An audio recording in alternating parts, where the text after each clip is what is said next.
Hello everyone, নমস্কার সবাইকে। আশা রাখি সকলে অনেক ভালো আছেন আর আমরাও ভালো আছি। সেই সাথে নতুন একটি মজার ব্লগে আপনাদের সবাইকে স্বাগতম। কেন মজার বললাম? কারণ অনেক দিন পরে আমি আমার দুই মামুনিকে নিয়ে ঘুরতে যাচ্ছি আমার পিসিমণির বাড়িতে। তো চলুন আমাদের সাথে আপনাদেরকেও একটু ঘুরিয়ে নিয়ে আসি। এখন বাজে সকাল 7টা আর আমাদের পুজো করা, খাওয়া দাওয়া সব কিছু রেডি হয়ে গেছে। এখানে মামনিরা খেলা করছে, একটু পরেই হয়তো আমরা বেরিয়ে পড়ব। তো খুবই এক্সাইটেড এবং খুবই খুশি। এই প্রথম আমি আমার মামনিদের নিয়ে একাই বেরোবো ঘুরতে, আর সাথে আমার সাতক্ষীরার ঠাকুমা আছে।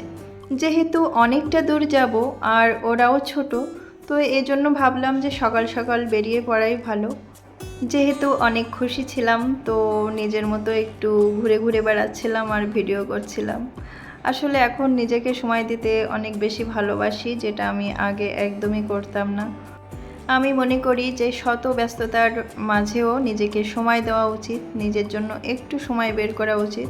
তবে একঘেয়েমি বিষয়টা আসে না এবং অনেক বেশি অ্যাক্টিভ থাকা যায়, পজিটিভ থাকা যায়।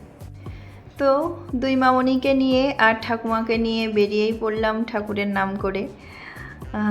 অনেক বেশি ভালো লাগছিল, কেননা ভাবছি যে আমি অনেক বড় হয়ে গেছি এবং আমি সবার দায়িত্ব নিতে শিখে গেছি। পিসির বাড়িতে যাওয়ার আগে কতবার যে ভেবেছি যে আমি একা যাব কিনা, আমি পারবো কিনা সব কিছু সামলাতে। আসলে অনেক দিন ভেবেছি, তারপরে ফাইনালি আমি ডিসাইড করেছি যে না, আমি পারবো, আমি একা যাব। তো অনেকটা সাহস নিয়েই বেরিয়ে পড়েছি, দেখা যাক কী হয়। অনেক ধন্যবাদ আমার কাছের মানুষটিকে, কেননা সে আমাকে অনেক সাহস জুগিয়েছে যে না, তুমি পারবে, তুমি যাও, কোনো সমস্যা হবে না। সাপোর্ট জিনিসটা আসলে অনেক মূল্যবান, কেননা কেউ যদি কোনো বিষয়ে, কোনো ভালো কর্মে অবভিয়াসলি সাপোর্ট করে, তাহলে আমার মনে হয় না যে কোনো কাজেই বাধা আসে বা থাকে। সব কিছুই উতরানো যায় শুধুমাত্র কাছের মানুষগুলোর সাপোর্ট পেলে। আমার বড় মামনিও খুব খুশি ছিল, ও আমাকে বলছিল যে মা, এমনভাবে তোমার সাথে আমি একা একা অনেক জায়গায় ঘুরতে যেতে চাই, দেখো না কত ভালো লাগছে। তো ওর খুশি দেখে আমারও ভালো লাগছিল। আসলে আমি আমার বাচ্চারা ভালো থাকলে অনেক বেশি ভালো থাকি, এটা বলার কিছু নেই। আমার হাজব্যান্ড এবং আমার দুই সন্তান, তারা ভালো থাকলে আমি সব থেকে বেশি ভালো থাকি। আর ওদের যদি কোনো বিষয়ে মন খারাপ থাকে, তাহলে আমিও অনেক কষ্ট পাই আর কি। আমার ছোটো মামুনি চুপটি করে বসেছিল আমার কোলে, সে একটু নড়াচড়া করছিল না। সে খুবই শান্ত বাচ্চা ছিল, বাড়িতে খুব দুষ্টামি করে, কিন্তু দেখলাম যে যাওয়ার সময় ও খুবই চুপচাপ ছিল এবং হয়তো ও উপভোগ করছিল সময়টাকে। আসলে আমি যে কতটা খুশি ছিলাম সেটা হয়তো আমি কাউকে বোঝাতে পারবো না। অনেক ভালো লাগছিল, অনেকটা দিন পরে আমি বাইরে বেরিয়েছি। চারিপাশটা তো এমনিতেই সবুজ ছিল, আর আমার এমন সবুজ সব কিছু অনেক বেশি ভালো লাগে। আমি গ্রামকে ভালোবাসি, গ্রামে যেতে ভালোবাসি, গ্রামের মানুষগুলোকে ভালোবাসি। পিসির বাড়ি যেতে এই জায়গাটা আমার এত ভালো লাগে, তাই জন্য আমি পুরো জায়গাটাই ভিডিও করেছি, একটুও বাদ দেইনি। আমি চেয়েছি যে আমার ভিডিওর মাধ্যমে এই স্মৃতিটুকু আমার কাছে থাক, তাহলে যখনই ইচ্ছা করবে আমি দেখতে পারবো। তো যেতে যেতে একটি গল্প শেয়ার করি আপনাদের সাথে, আশা করি গল্পটি শুনতে আপনাদের ভালো লাগবে। একদা এক গ্রামে রাম ও শ্যাম নামে দুই বন্ধু বসবাস করত। তারা দুজনেই ছোট একটি প্রতিষ্ঠানে কাজ করত। দুইজনের ভিতরে খুব মিল ছিল এবং তারা একে অপরের সাথে সব কথা শেয়ার করত। এভাবে কেটে গেল কয়েকটি বছর। রাম ছিল খুব সরল এবং দয়ালু প্রকৃতির, আর শ্যাম ছিল চতুর বুদ্ধি সম্পন্ন। রাম ছিল খুবই পরিশ্রমী এবং শ্যাম সবসময় শর্টকাটে বড়লোক হওয়ার স্বপ্ন দেখত। একদিন শ্যামের সাথে তার এক বন্ধু যদুর দেখা হলো। সে বড় কোম্পানিতে চাকরি করে। তখন সেই বন্ধুর থেকে অফার পেল তার কোম্পানিতে জয়েন করার। শ্যাম তো খুবই খুশি। সে মনে ভাবল, আমি যদি রাম বন্ধুর ছোট প্রতিষ্ঠান ছেড়ে যদু বন্ধুর কোম্পানিতে জয়েন করি তবে আমি বেশি লাভবান হয়ে যাব। যেই কথা সেই কাজ। শ্যামবন্ধু রামবন্ধুকে এক প্রকার না জানিয়েই যদুবন্ধুর কোম্পানিতে জয়েন করলো এবং রামবন্ধুর সঙ্গ ছেড়ে যদুবন্ধুর সঙ্গ ধরল, এমনকি নিজের ফোন নম্বরও চেঞ্জ করে ফেলল।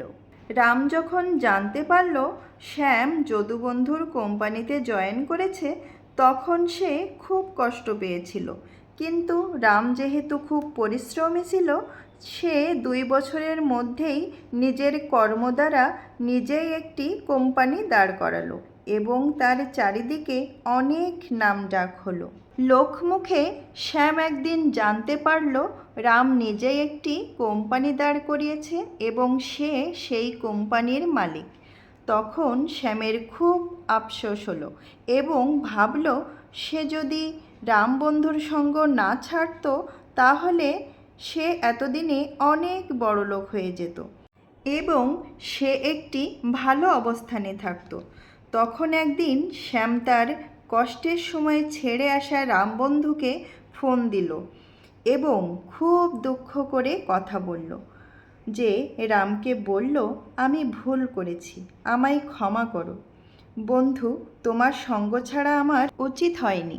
শ্যাম রামবন্ধুকে বলল, তোমার কোম্পানিতে আমায় একটি চাকরি দাও।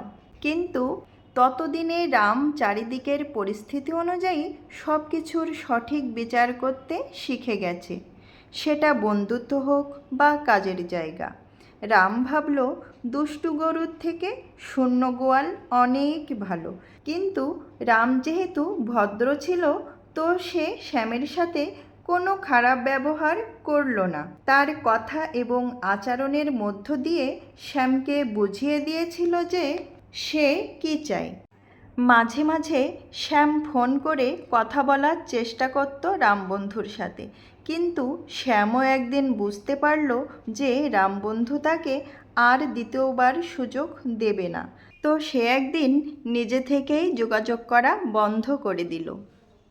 তাহলে এই গল্পটি থেকে আমরা কী শিখলাম? বন্ধু যদি সৎ হয় এবং সঠিক মানুষ হয় তবে তার সঙ্গ ছেড়ে যাওয়া কখনোই উচিত নয়। আর একইভাবে বন্ধু যদি বেঠিক হয় এবং অসৎ মানুষ হয় তবে তৎক্ষণাৎ তার সঙ্গ ত্যাগ করাই শ্রেয়। ভাবলাম যে এত বড় রাস্তা সবাই দেখবে তো সবাই বোর হয়ে যাবে, তো এই জন্য গল্পটি শোনানো। গল্প শোনাতে শোনাতে আমার পছন্দের রাস্তাটিও কিন্তু শেষ হয়ে এসেছে, তো আমি আবার আমার ব্লগটি কন্টিনিউ করব।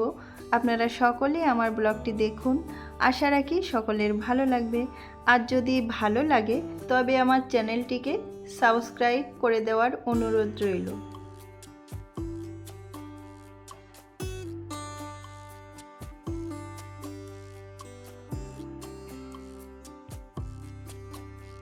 আমরা অনেকটা পথ পেরিয়ে এসেছি, বাঁকা বাজারে এসে থামলাম, তো এখান থেকে কিছু ফল নেব, তারপরে আবার রওনা দেব পিসির বাড়ি যাওয়ার উদ্দেশ্যে।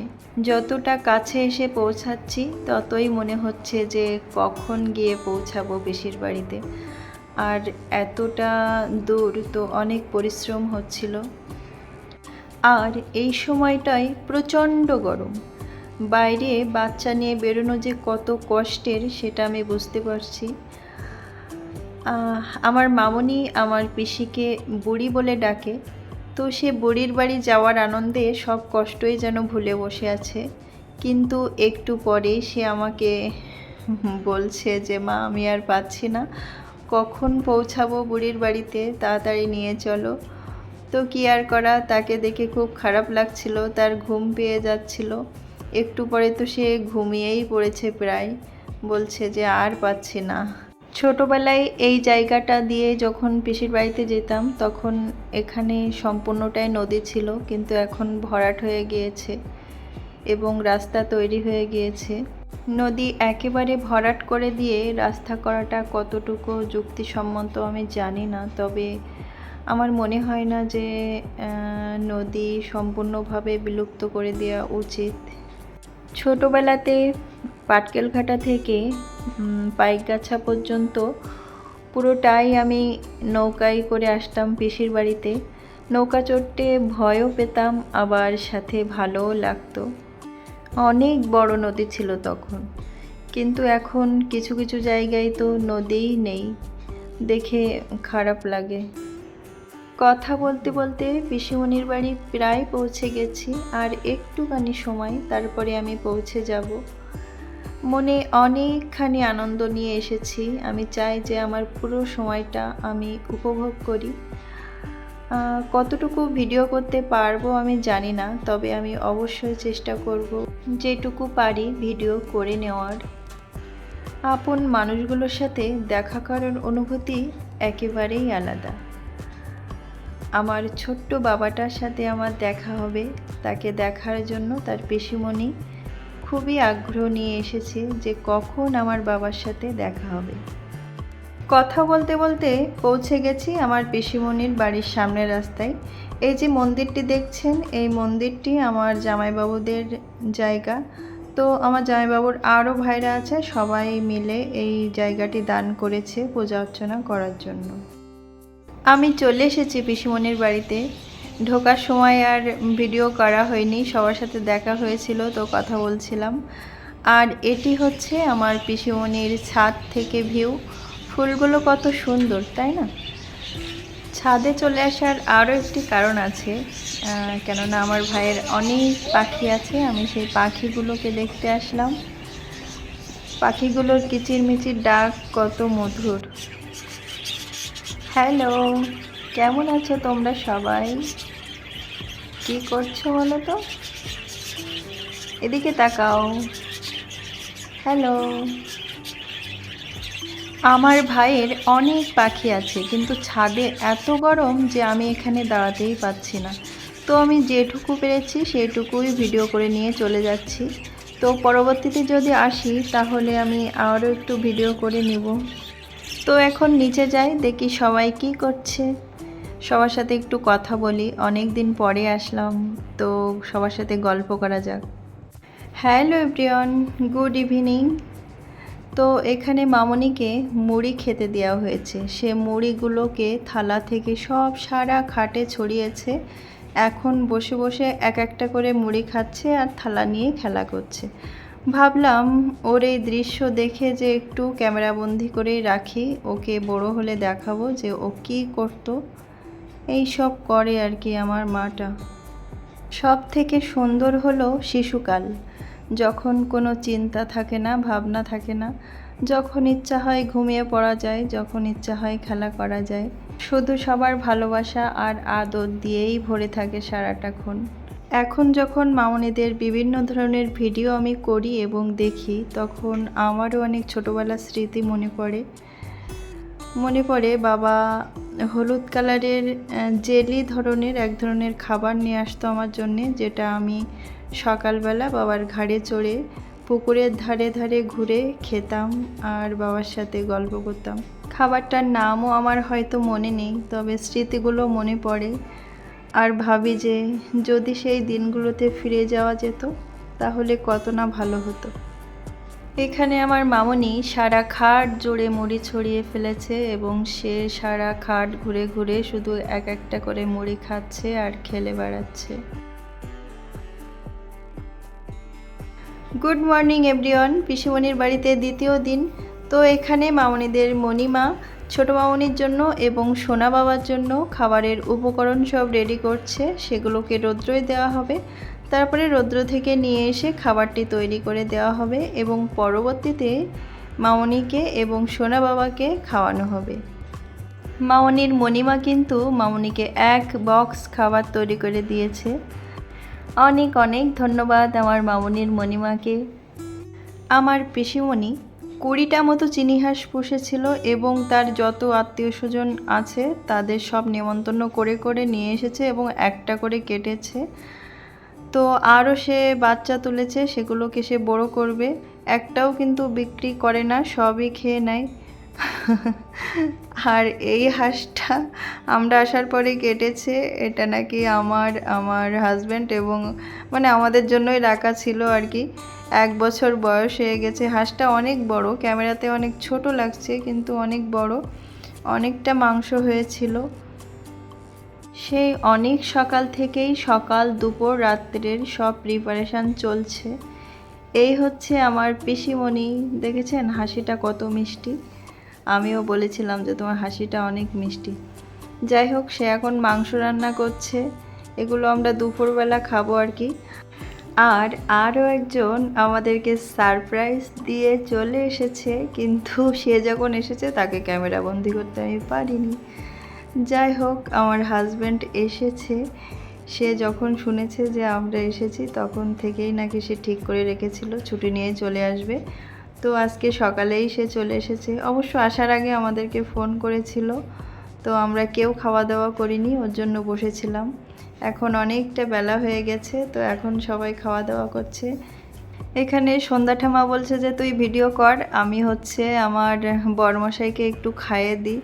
তো তাই জন্য আমি একটু ভিডিও করছিলাম। সকালবেলা আমার বোন মানে আমার পিসিমণির মেয়ে সে পূজা দিয়েছে। তো সে বলল দিদি ঠাকুর ঘরে ভিডিওটা একটু তুলে নে, দেখ আমি কত সুন্দর করে আসন সাজিয়েছি ফুল দিয়ে। আর এখানে বিকালের দিকে আমরা রেডি হয়ে গিয়েছি। আমার বোনেদের দাদা এসেছে আর তারা ঘুরতে যাবে না তা তো হতেই পারে না। যেহেতু আমরা নদীর ধারে ঘুরতে যাব, তো আমাদের প্রোগ্রাম ছিল যে আমরা নৌকাতেও চড়বো, কিন্তু আমরা গোছাতে গোছাতে এত দেরি করেছি যে আমাদের যেতে যেতেই সন্ধ্যা হয়ে গিয়েছে আর কি।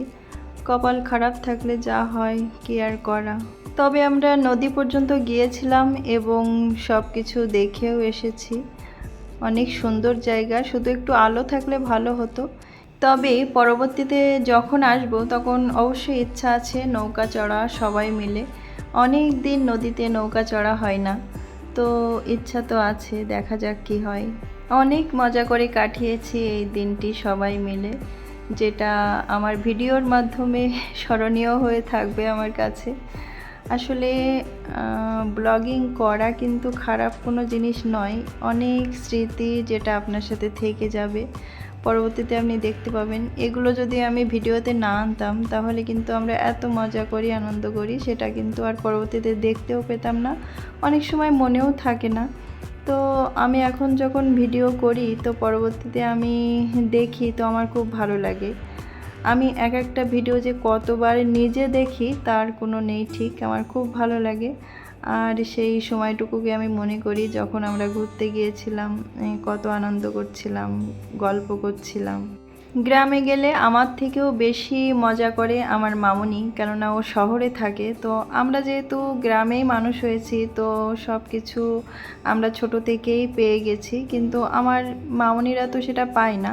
তো যখন গ্রামে যায় তখন ওকে দেখে মনে হয় যে ও কী যেন পেয়েছে, আর সারা দিন শুধু এদিক ওদিক দৌড়ে বেড়ায়, খাওয়া দাওয়ার কোনো টাইম ঠিক নেই, কিচ্ছু ঠিক থাকে না।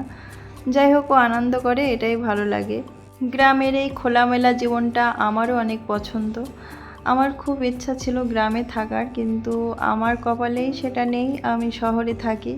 আসলে যে যেটা চায় সে সেটা পায় না, আর যে যেটা চায় না সে সেটা হয়তো পেয়ে যায়। এটাই কেন হয় আমি জানি না।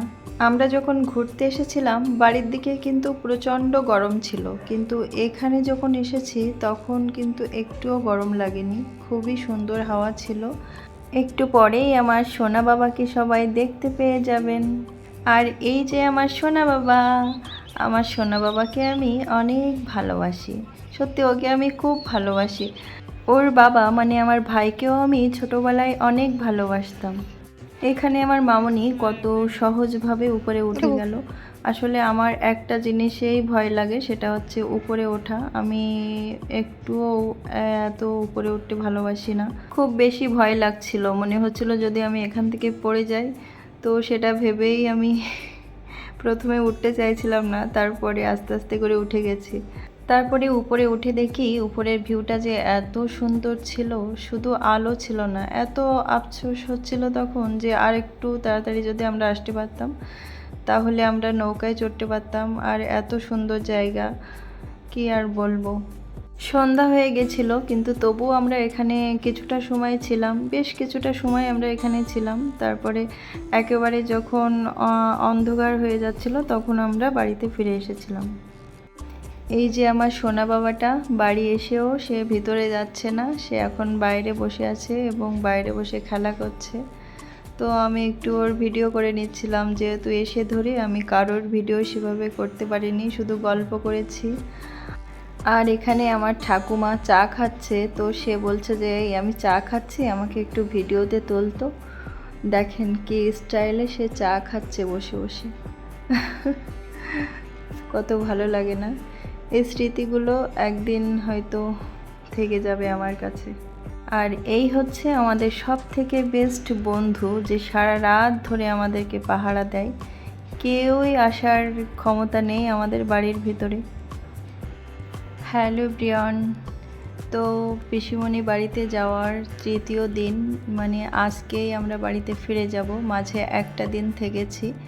এই যে আমার সোনা বাবাকে আমি ভিডিওতে যেয়েই দেখে নেব। আশা রাখি ভিডিওটি দেখতে সবার ভালো লেগেছে। আর যদি ভালো লাগে তবে সবাইকে সাবস্ক্রাইব করে দেওয়ার অনুরোধ রইল। সবাই আমার চ্যানেলটিকে সাবস্ক্রাইব করে দিবেন এবং আমার সাথে থাকবেন। নতুন নতুন ভিডিও পেতে লাইক, কমেন্ট, শেয়ার অবশ্যই করে দিবেন। সকলের সুস্থতা কামনা করে আজকের ভিডিওটি আমি এখানেই এন্ড করলাম। সকলে ভালো থাকবেন, সুস্থ থাকবেন, আর অবশ্যই D&D চ্যানেলের সাথে থাকবেন। ধন্যবাদ সবাইকে।